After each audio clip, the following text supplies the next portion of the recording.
Hello and welcome along to another episode of this FM20 story. The head coach with me, Daniel. It's season 7, episode 4. We are back with Salford at the end of October, as promised, for our reunion with Scunthorpe United. And even within that, there's another reunion. We've got Barley Mumba, the key player for them. He was a hero for us at Torquay in FM19. Anyone who followed that series will know he was actually one of the key players on the rise through the leagues. So if you haven't seen that one yet, go back and check it out just to see how crucial he was. But we've got a reunion with Scunthorpe in this series, a reunion with Barley Mumba over the years on the channel, and a few of the hot prospects that were so key coming to us at Scunthorpe in previous years are still there and on their way to stardom. So for example, Eddie Flanagan's the star striker there. He was a bit of a star for us a couple of years back. Ben Steele's a regular player in their central midfield. We've got a few of the other youngsters still there, like Luke Matheson as well. They've also got Andy Cook in the squad, although he doesn't look like he's near the starting lineup today. Richie Towell, who left Salford in the summer, of course. It's just reunions all over the place of some description. A wonderful squad, a good team. Steve Chapman, the other one there as well. So all of the youngsters still a key part of Scunthorpe, and I'm sure they'll play their role in this fixture today.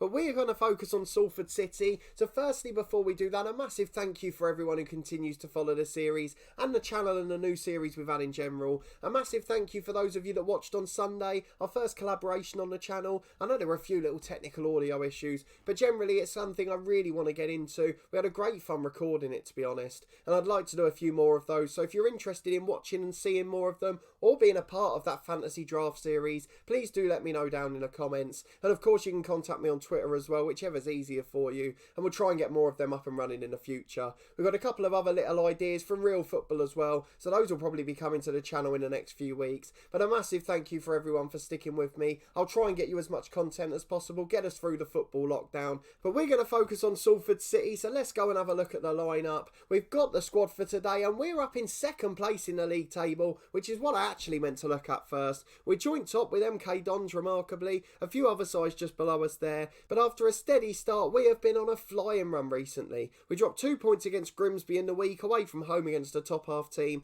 Otherwise it has been every game victories. Sea of green since the Arsenal game. Of course a bit of a disappointment in the cup tie, we held them off for 89 minutes. A couple of slight tactical tweaks and we've had 5 wins on the bounce since. Again very defensively solid, but against Grimsby it was just a bit of a weird game. The first time we conceded more than 1 in a league match this season, and only the second time we'd actually scored more than 2 as well. It's just a bizarre episode across the board. So we're playing our reunion with Scunthorpe today. If you are looking forward to it, please do put a thumbs up on the video. It makes such a difference to how it performs. And if you haven't already, subscribe for regular content from the FM20, various different long-term stories, and of course some of our fantasy draft mode too. Lots of content to get us through the next few months, and it starts with a big reunion today. So let's start with these results. Since you were last with me for the Arsenal game, of course, we had a 1-0 victory at home to Sunderland. Connor Chaplin again from the penalty spot with a goal. A 2-0 victory followed away at Rochdale. Zach Brown with his first for the season, and Joe Williams with an early goal there. Again, Dixon picked up another injury in the middle. Such a good player, but he is so injury prone. He's not even fit today again since then. Though we have been on a very good run, including in the Leasing.com trophy. A 2-0 victory at Lincoln. Zach Brown again. A late own goal. It was a fairly comical one. That gave us a comfortable victory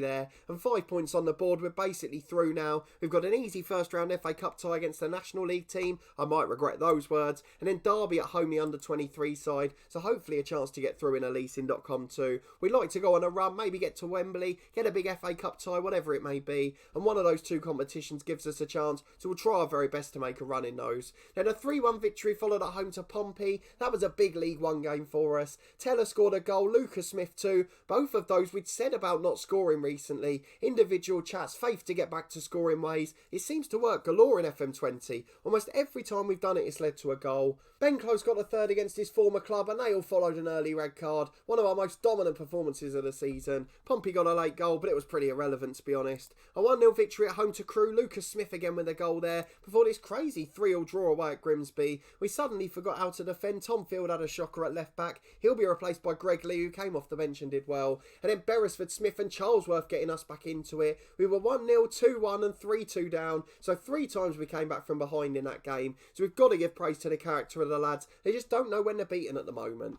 So if we look at the dynamics, everything looking comfortable. We seem to be in pretty decent form as it stands. No real transfer news, of course. The only thing that can happen at this stage is players going out on loan to non-league clubs, and none of the like has happened so far. So we're pretty much sticking with what we've got for now. There's been a few changes to the regular first 11 as well. George Grant's been pushed out the team by LeBar Lubala. Otherwise, Lucas Smith and Teller in. Connor Chaplin yet to get back injured since his injury. And then a few other players like Bailey Clements just coming back. They're nowhere near the first team at the moment either. So all of that's led to some pretty good consistency at the moment. Some of those Lone Stars working their way in now. I just wanted to bring your attention to some contract news as well. A few players that are out of contract this year. Some of them key ones at the top. The likes of Zach Brown and Tom Field, of course. But a couple have signed new deals now. So one of them was Charlie Savage. He signed a 3-year deal on £900 a week. It's a backup player, not really making it. Still got a bit of potential though, so I can see why they've offered him one. And then Nicky Devlin signed another year as well. £700 a week. Very good for a backup player, even though he is 32.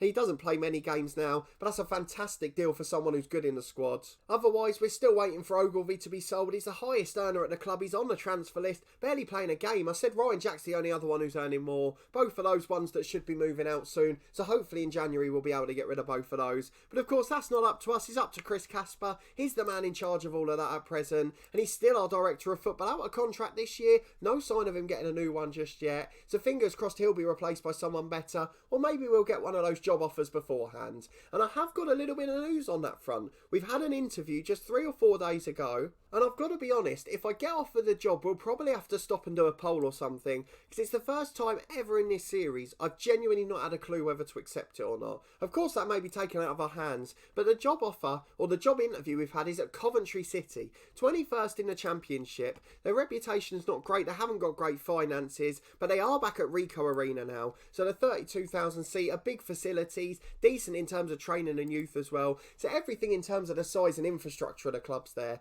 But the squad isn't very good. It's expected to get relegated. It's basically the same as the position we took over Salford last year. We'll almost know that they're certain to come back to League One. Do we want to take that risk when we could take Salford up to the Championship? We could be in a higher league next season with Salford. Or do we want to go to the big club and build them up, as they've obviously got Premier League potential? So start to get your comments down in below. Let me know what you think I should do if I do get the offer. Do we go to Coventry City? Bigger league for now, but we know they'll probably swap with Salford next year. We've got a good chance at promotion this season. We can get one on the CV. Or do we go to the big club, big facilities, build them up again and try and turn them into a Premier League side? Let me know in the comments, because I'm not quite sure. I really haven't had more of a 50-50 decision in any year of this series. So if we do get the offer, that's something I've got to think about. So let me know what you'd do if you were in my position. But with that all done, let's go back to Salford and worry about today's game. We're in a pretty nice position in the league. As we said, we could secure top spot with a victory today, and it's only goal difference that's stopping us at the moment, but there is a big chasing pack coming up behind. So let's go and get into the game, see who's favourites. Of course it'll probably be Scunthorpe at home. It's not, we're odds on here. Scunthorpe the far better head-to-head record, a good side on paper as well. They've got a new manager in Francis Jeffers, the original fox in the box himself. £2 a week, a decent manager, probably not quite as good as us there. We'll see what happens in that one. Not the best capacity there, not the biggest crowd behind them, but we've got a fairly good 11 out. So let's see if we can go and get over the line, and if these lads can keep up their remarkable form. So in goal we've got Horgard, we've got Porter and Lee as the fullbacks. Lee coming in for Tom Field for today, of course. Beresford and Sykes at centre half. Close in the holding role, he's had a fabulous season. That role just seems to work really well in this formation. Charlesworth in the middle alongside Williams, Teller and Lubala on the wings, and then Lucas Smith on his own up front. Plenty of strong players off the bench too. The likes of Zach Brown, George Grant, Connor Chaplin the top scorer. Randell's a good midfielder too. The only one we're really missing at the moment is Dixon. Otherwise we've got a pretty much full complement to choose from. So a good positive mentality, a good lineup to go into this one. So let's see if we can keep the brilliant form going and get one over on our old club Scunthorpe. Well, it's a 4-2-3-1 for Scunthorpe. They're going for the number 10 today. A lot of familiar players, actually. Kelsey, the keeper, he was our backup when we were there, I think. Brown, Burgess and Matheson along the back four. Colclough on the wing. Flanagan up front. Lots of players we were used to. Bayliss as well. And it's only Barley Mumba who's the new sign-in. And then 2 more that we don't recognise there. And Eddie Flanagan's grown himself a nice moustache as well. So that looks a little bit suspect. But we're going to encourage the lads. Get into the first half. Hopefully continue our brilliant form. Can we stay solid at the back and get a goal or 2 and keep our brilliant form going to the top of the league? 8 minutes on the clock. Scunthorpe trying to play out from the back. O'Connor, the young centre half, with the ball forward. Lovely pick out for Colclough actually, but he's gone back to Mumba and he's got too much time on the ball. Where's the pressing on there? This isn't like us at all. I'm a bit worried from the start. There is a good challenge from Porter, the right back. Hoof back forward by Burgess though. Lee heads away. It's a little bit of head tennis. Doesn't really fall for anyone yet. Bayliss in the back for Scunthorpe, mopping up really well. Finds Colclough on the right hand side. He surges over halfway, but he's been forced backwards. That's a little bit better in terms of pressing. It's Labala who forces it wide, but they have broken free, Scunthorpe. Harris going back to Barley Mumba again. Over to Brown on the left back area. They've got an overlap. It's a 2-on-1 out there. There's 3 in the box. We've got to be careful. Can't let that cross come in. It does. Beresford heads away only as far as Coalclough, and it bobbles in via the deflection. A disastrous start after a brilliant run, and it looks like we've come back at just the wrong time. Straight back from the kickoff though, Lucas Smith takes it to Ben Close. If we could get back straight away, peg them back, that would be brilliant for confidence, but we've been forced all the way back to Horgard. That doesn't look too good, and we haven't really looked like doing anything so far yet. We've just been hoofing it aimlessly forward. It's Sykes out to Porter again, the right back. Back to Sykes. We're getting caught here. Just get it out. You've got to learn your lesson. Way through midfield, there's 2 or 3 options there. Instead, Beresford goes long, picks out Lucas Smith, beats one and he's 1-on-1 now, beats the last centre-half, shoots and is saved. Poor finish straight at the goalkeeper, but a good sign that we've managed to get through them at last. We've finally got past that Scunthorpe defence, but we weren't able to beat the keeper too, and as a result, the home side still lead here. There's a long ball down the left-hand side to Labala though. We're getting the pressure on since that goal. I don't know why it's taken us to concede to wake up, but we'll take it nonetheless as we come forward now. It's Nathan Teller on the right wing, 2 in the middle, third man getting up, into Smith who heads over the bar. Had to do better, but he puts it over. Again, we return. Half an hour gone now. Still no dent in this Scunthorpe defence, and they're playing out from the back really easily here. I'm not quite sure whether it's our tactic that's not working, or it's just that the Scunthorpe players know us well enough. But Coalclough finds Bayliss. It's a chance for 2. It is 2, and that's a rocket. He scored a couple of them for us when we were at Scunthorpe, and after a brilliant run off camera, we are now falling apart again. All over the place, the commentary says, and I just can't argue. And a chance to go top of the league has been thrown away, and Coventry may be looking more appealing now. We're giving it away in the middle again. Who was that? Was that Williams? Number 7, it was Joe Williams. Brown's in, shoots and saved by Horgard, but that is absolutely awful. We look a shadow of our former selves. Where has it come from? We've been in such good form leading into this one, and I just don't know where this performance has turned up from, and we're going to really rip into the lads at half time. 2-0 then. We're trailing pretty comfortably here. Where's the passion? We've just got to dig into them. Hopefully 10 more minutes they will respond. If not, there's changes coming afoot, and we'll have to try and get into it, go more attacking, but it doesn't look like that's going to do much at the minute. We're 10 into the second half, and in fact we haven't even seen a highlight. So Teller's going to be replaced. Lucas Smith out on the right, Chaplin on up front, George Grant on the left as well. Joe Williams has been poor in the middle. Zach Brown maybe for him. I feel like we could get him in there. We will. I tell you what, we'll bring him on, and then we'll go and make some tactical tweaks as well. So we're going to go to a 4-2-3-1. Ben Close is going to go into the middle. Deep line playmaker on defend. Or we put him on support. It doesn't really matter, does it? We've done it with Dorking Wanderers, okay. Charlesworth's a more defensive-minded midfielder, so he'll become a central midfielder on defend. And then Brown's going to go into the number 10 position. He will become a shadow striker. And then we're just going to try and get all the other lads in behind, cause as much threat as possible on the break. So in we go to it. Positive mentality,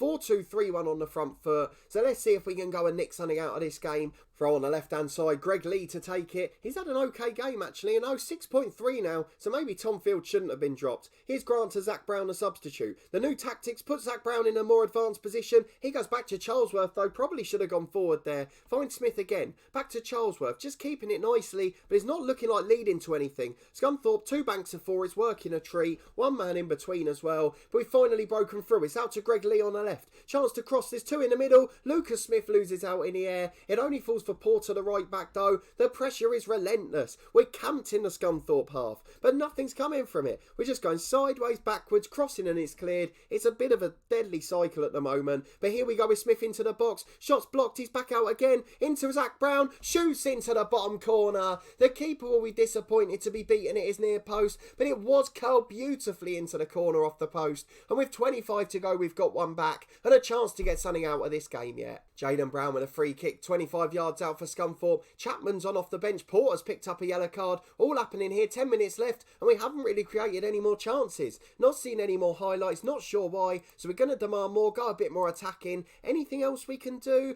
Higher tempo, perhaps. I'm just trying to work out what else we can do here. We've not really got many other options. We're already very attacking, and now there's a free kick for Scunthorpe here. Dangerous position into the back post. Flanagan's header saved by Horgard. He did really well to hold that as well, the lad. Kept us in the game there for the moment. moment, and we've still got a chance to nick one on the break. While it's 2-1, although we don't deserve it, you never know what could happen here. Beresford with a long ball forward. Chaplin loses out in the air. Barley Mumba has completely run the show today. Controlled possession across the pitch. 2 words in between there. Controlled and completely. But Charlesworth intercepts it. Grant forward to Chaplin. He's in one-on-one. This is the moment. Oh, he's straight at the keeper. The one chance we had to get on level terms. 4 yellow cards when we stay on our feet. That's unusual as well. It's just been a completely out of character performance. George Grant's one of those. He delivers. Burgess heads away as far as Chapman. And we already know the pace he's got on the break. Well, that's it, I'm afraid. We've managed to lose 2-1. A really out of character performance. We picked up so many yellow cards in the end. 1, 2, 3, 4, 5, 6 yellow cards. We never get yellows normally.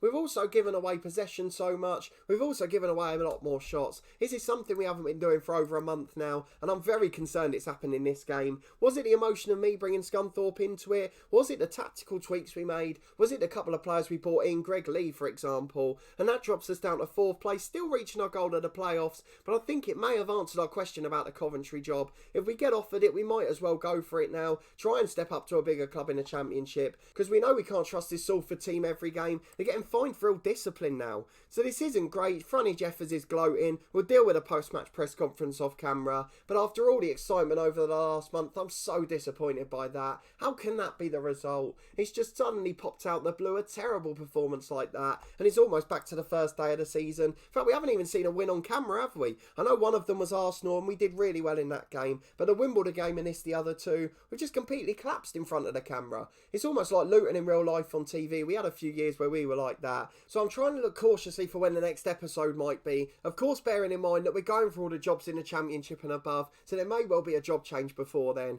But if there isn't, I'm not sure what game it'll be. I'm trying to look at games that are at the top there, but Wigan's probably coming a little bit too soon. Wickham are 19th, Doncaster at the bottom, Rochdale and Crewe both down there as well. So I don't know which one it would be. Probably one towards Christmas, the end of December, but I think we will have a job offer by then. We're achieving our expectations and sometimes above it when we go on a good run. There's loads of jobs becoming available all the time. Any more today in the Championship and above? Not just yet, so for now it's the same ones we've applied for. And of course, if any big ones come up in other countries that we have got a realistic chance of getting, I will go and apply for those ones as well. But in the meantime, a massive thank you for watching this one. If you did enjoy seeing a disappointment, please do put a thumbs up on the video. Maybe we should have just stuck with Scunthorpe the whole time. I know we've reached the Championship playoffs since we're Charlton, and of course we're near the top of League One with Salford now, but it is so disappointing that we've got ourselves in this position. But either way, I'm sure we'll bounce back. I'm sure we'll still be in that playoff hunt come the next episode, providing that we're still managing Salford City, of course. If you'd like to see that, please subscribe for daily content from this series and our Dorking Wanderers 1-2. I'm really getting into both series at the moment, having an entertaining time in both, and of course there's odd special series as well, so our fantasy draft tournament with other collaborators and creators, and we've also got a couple of mini series from Real Football coming as well, so make sure you come and check those out. Try and fill the void from the football lockdown. I'll try my best to entertain you where possible. And don't forget, if you did see the first leg of that fantasy draft tournament against Craig on Sunday, the second leg is now out. It was out on the podcast channel last night, so make sure you head over to their YouTube channel, watch the second leg of that game, and fingers crossed I'll come out on top and you can find out just how well I get on there. But as I said earlier, let me know down in the comments what you think about the Coventry job and what I should do if I do get the offer. And hopefully next time I'll have a resolution and I'll take some of your advice on board if possible. But a big thanks for watching this one and your continued support with the series and channel. I really do greatly appreciate it. And I hope to see you next time for more FM20 action as we return with Dorking Wanderers tomorrow and then Salford or a new job in 2 days' time.